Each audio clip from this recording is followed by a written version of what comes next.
আসসালামু আলাইকুম। হালকা পাতলা একটু এই তিনটে আঁক দেখা যাচ্ছে। এ পাশে এটা ঝর্ণা, ওই পাশে এটা ট্যাঙ্কির নামবে, লাস্টে এটা ডাইরেক্ট। এটা এই পাশের বাথরুম, কোমোডের পয়েন্ট এই দিক দিয়ে ওই দিক দিয়ে চলে যাবে, এই পাশে আসে সামনে ব্যবহার হবে, পিছনে ফ্লাশ লাইন হবে।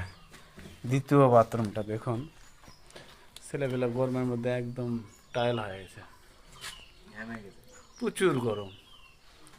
বিদ্যুৎ নাই যে ফ্যানের ব্যবস্থা করব, কিচ্ছু করার নাই। একটু কিছুক্ষণ পর আবার একটা দেখাচ্ছি ভিডিও। আপনারা দেখতে পাবেন না এই ঠিক মতন। না, ক্লিয়ার আছে। না ওই আমরা এটা আপনারা ইলেকট্রিক কাজ,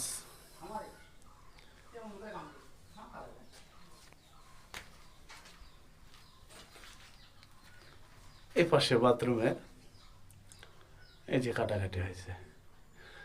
অনেকে বলে যে এত কাটাকাটি কিসের জন্য? ভাই পয়েন্ট করে থোয়া ভালো, তারপরে মন চাবে লাগে, লাগলে লাগাবো, না লাগলে না লাগাবো, এটা হলো হিসাব। এই পাশেও একটু হালকা পাতলা কাটাকাটি, এটা হলো ব্যাপার।